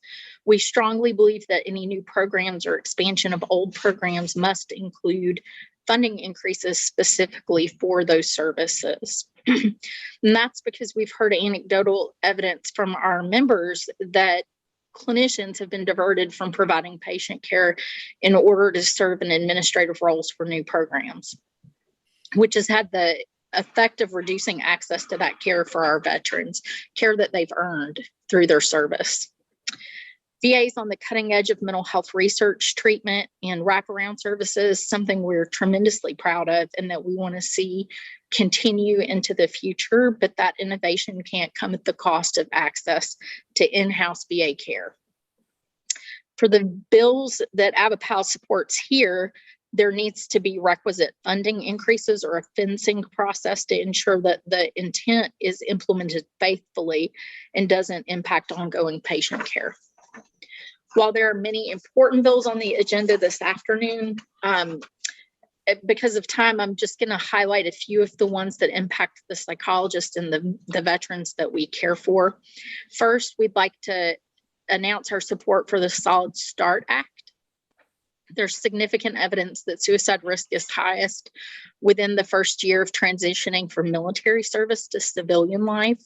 This first year is clearly a period of vulnerability for our veterans, and there's specific subgroups of veterans who are at even greater risk compared to their veteran peers. Veterans who are younger, who are male, are much more likely to die by suicide in that time period. The Solid Start program has already shown success in contacting veterans and getting them connected with VA resources. And we know from other research that there's good evidence that outreach to those veterans in transition periods and those experiencing suicidal ideation, sometimes we refer to that as caring contacts or caring communications or low demand interactions, that those reduce suicide. So we really want to support and encourage additional efforts on behalf of veterans who are transitioning. AVAPAL also supports expanding the Families of Veterans Access to Mental Health Services Act, because losing a family member to suicide is very challenging. And it's an important time for those experiencing loss to have access to mental health care. There's anecdotal evidence from AVAPAL members that VA facilities and veterans centers are already serving families of veterans who die by suicide, but this new act would help to codify and provide great benefit to the families and of the veterans and service members who die by suicide. This is particularly important in terms of resourcing, because the vet centers are already in the process of implementing the Care for Reservists Act, which we think is also going to be very beneficial. And lastly, we want to provide our support to the VA Governor's Challenge Expansion Act. This act provides high quality mental health care and suicide prevention services to veterans through partnership with the community, because VA can't do it alone. But the early program ideas that the Governor's Challenge has identified didn't come with their own funding, and we'd like to see that be part of the plan. VA AVAPAL recognizes the critical importance of a whole nation approach to addressing and preventing veteran suicide, and is proud to support that bill. And I know I said it was last, but I'm going to throw one last one in. For Representative Underwood, we were so pleased to hear about your bill supporting flexibility for hiring nurses and PAs. We'd also like to remind everyone that psychologists are an underserved discipline, among the hardest to recruit in all of VA. And if there was a way to include psychologists in that act, we would be very pleased to see that as well. Thank you. And please let me know if there are any questions that you have. Thank you very much. Perfect testimony. Thank you, thank you, thank you. And I will now recognize myself for 5 minutes for questions. Mr. Bearfield, in your written testimony with regards to my mammography bill, you stated that anecdotal research indicates that women receiving care in the community are often dissatisfied with communication about scheduling appointments and accessing results of diagnostic work completed. Can you give us some examples and expound on that a little bit? Thank you for the question, Chairwoman. What we mean by that statement in my written testimony is that some women veterans who have been referred to the community that use the mammography services that they are sent out for. The results often take quite a bit longer to receive, and sometimes the information may be incomplete. So that's the reason why they may express reasons for dissatisfaction. So that's the reason for that statement that is in, or the reason that that written statement is there.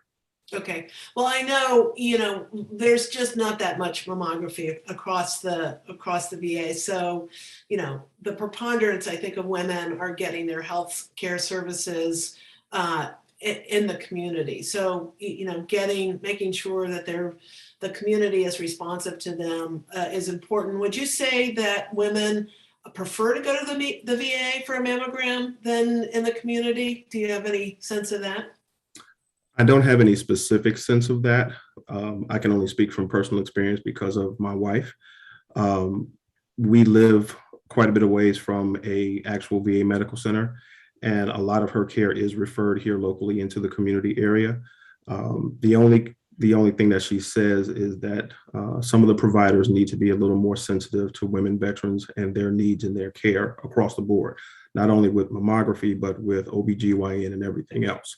So that's the only issue that really needs to be addressed. Is it's not a matter of whether they prefer to go to the VA or not. It's just when they do go out into the community, to make sure that those providers are sensitive to the fact that, one, they are a woman, two, that they are veterans and they serve this country, and they need to be treated with respect and dignity as well.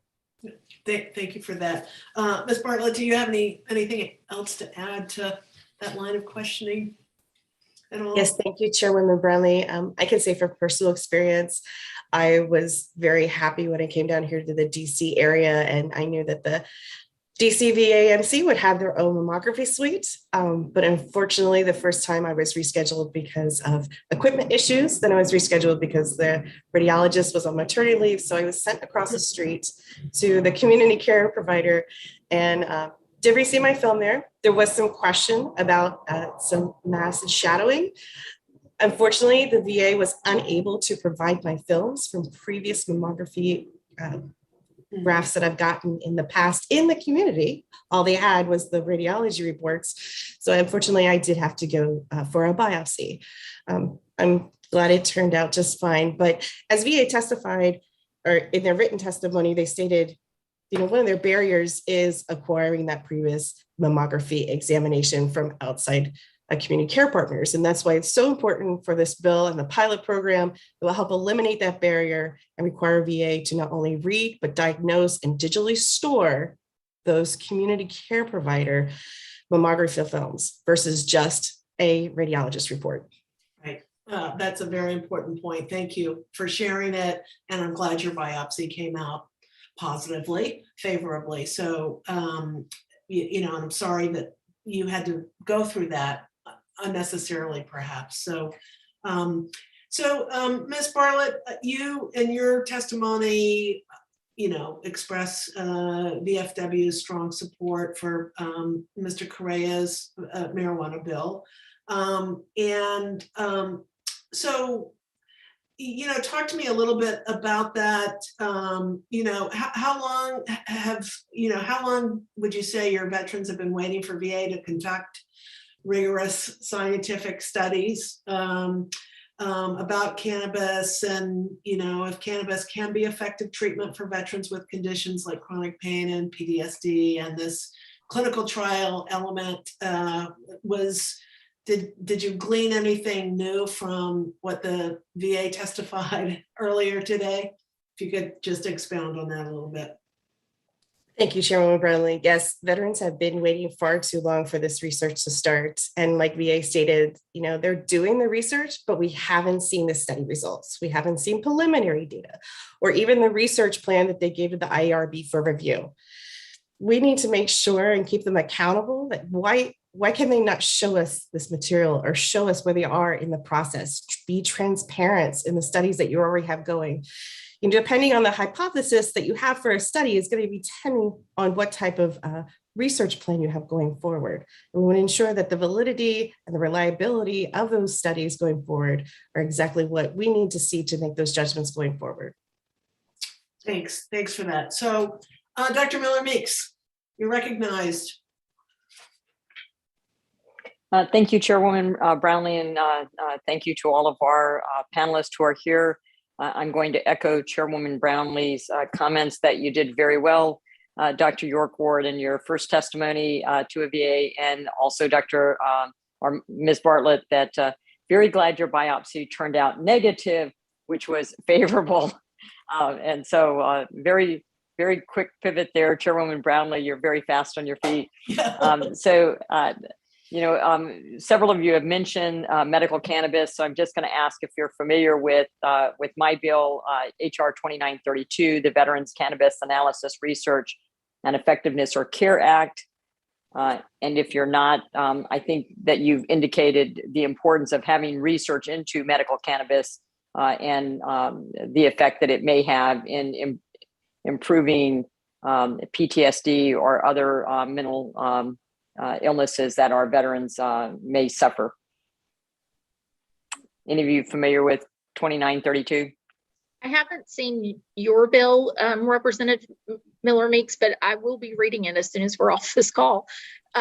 What I would say is that in my preparation for this testimony, I learned that 57% of all veterans admit that they have used marijuana at some point in their life, and that about 24% are using it any point in time, which was, that's a pretty strong motive to want to understand what marijuana is doing to or for veterans. And all the data that I've read so far looks like it's correlational and primarily retrospective studies. So something that's forward-looking, like a clinical trial, would be extremely helpful in terms of providing clinicians with the information that they need to do a risk-benefits analysis with a particular veteran. Great. Thank you so much. And then for any of the panelists, in reference to 5092, expanding the families of veterans' access to mental health services, I think you all mentioned this in your testimony. Other than enacting HR 5092, the expanding the families of veterans' access to mental health services act, how else can we support the family members and loved ones of veterans who die by suicide as part of our broader efforts to prevent veteran suicide altogether?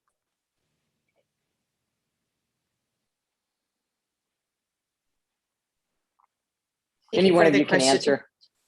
Thank you for the question, Congresswoman Miller Meeks. I think what we also need to address is and ensure that those families, those lost survivors, are established in what they need as far as their social determinants of health. We want to make sure that they are housed and they do not have food security and they're able to succeed past the loss of their loved one. Dr. Gorford, go ahead. I think you wanted to add something. I did. Thank you so much. So speaking as a family member of a veteran, not just a person who provides services to them, I think that the topic that we discussed earlier about enhancing access for rural veterans is really important. So many of our veterans live in rural communities where it's practically impossible to access mental health services. Anything that we do that enhances access to care in those areas is going to be really important. Providing family members with education, one of the things that VA likes to do, and which I think we're particularly good at, but could potentially do more of, is coaching veterans into care. So many times family members are calling, looking for help, getting their veteran who is struggling into treatment. They don't know how to access the resources, and they don't know how to convince their family member to even consider or try it. So more things that we could do educationally and support-wise, getting the message out. A year or so ago, there was a big push on national television with commercials around major sporting events to tell people about the crisis line and how to access it. Things like that increase awareness, I think, among family members so that they can help their veteran access the care that already exists. Great, thank you. And then Mr. Beerfield, did you have anything you wanted to add? I don't want to leave you out. No worries about leaving me out. But just as the doctor mentioned, the ad campaigns, some of those ad campaigns for lethal means safety and suicide prevention efforts, they actually have started to come back. I was on a panel that kind of tested some of that or looked at some of those commercials or some of those advertisements, and we gave good comments and feedback. So the current message that's out there now is something that we all looked at and gave comments on. So those advertisements actually have come back and started again. So more educational outreach. Thank you so much. I really appreciate all your presentation. Thank you, Chairwoman Brownlee. I yield back my time. Thank you for that. I'm going to ask one more question before we leave here, and certainly Dr. Miller makes you have that ability as well if you want to ask additional questions. I know our members, the rest of our members on our committee have left us. Today is a very busy committee hearing day. I'm scheduled for 3 committee hearings today, so I know members are juggling to trying to get to every place that they need to be. But Dr. York Ward, I wanted to ask you a little bit more about you, in your written testimony, it states that due to restrictions from Drug Enforcement Administration and other federal bans, little research has been done on the safety and efficacy of medicinal cannabis for either civilians or veterans. Can you help us to understand what research has been done, and if there's any, research that is, the most superior research that's out there around this? And a little bit more about what VA should be doing with regard to that. And I'm a particular advocate for, the whole committee is, but I advocate strongly for our women veterans. And any insight that you might have in terms of what your organization has done and what you're in within your own practice, if you could kind of comment on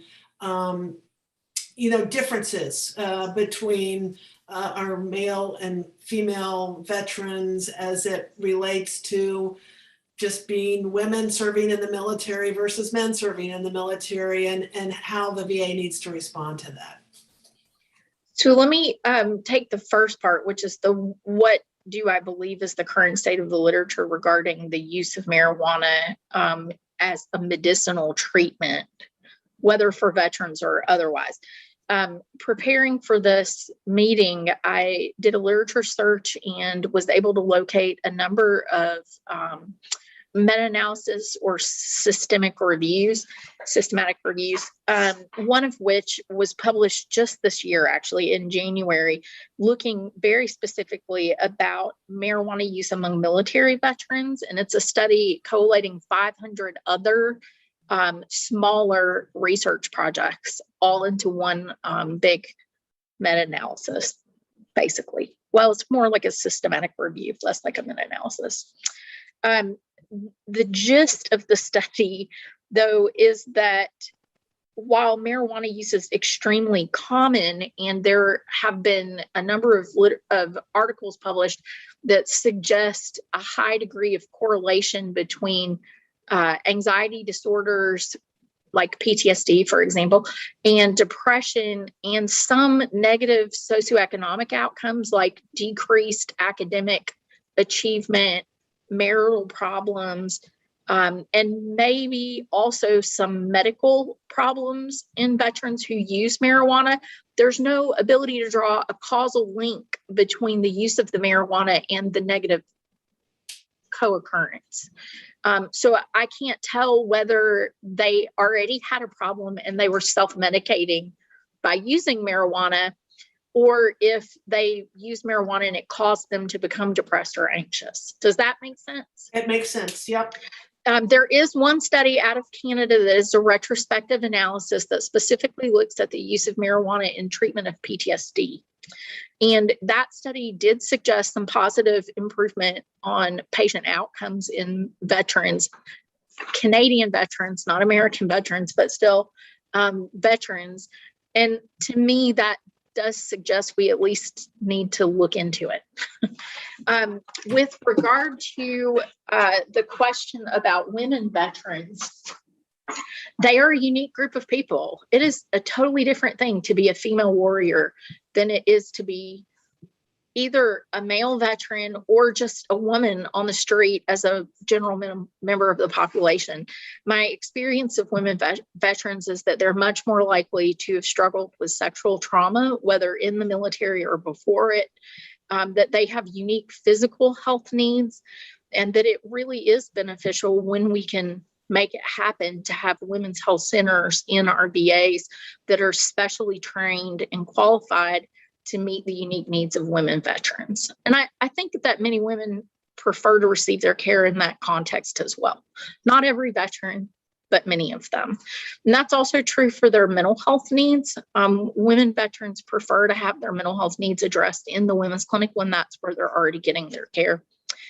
We've had a lot of positive feedback about increased integration of mental health services into that environment.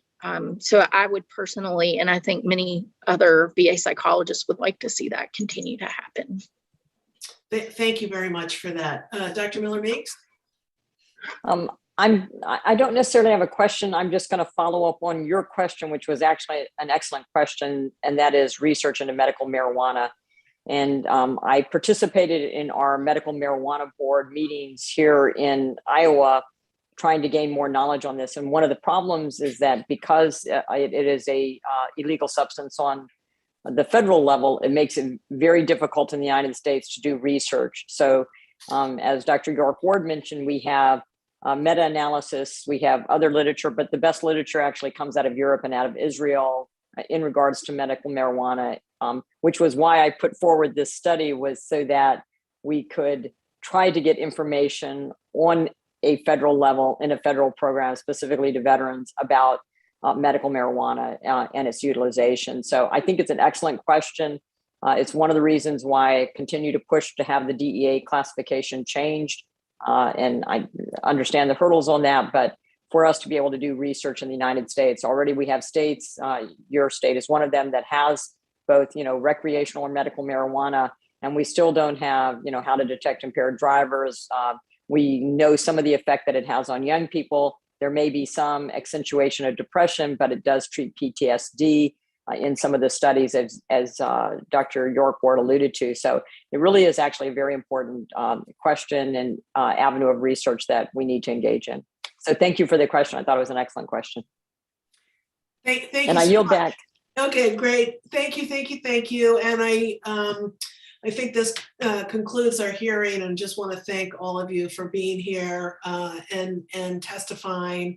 Appreciate it very, very much. And Dr. Miller-Meeks, if you have any closing comments you'd like to make, now's the time, and then we will adjourn.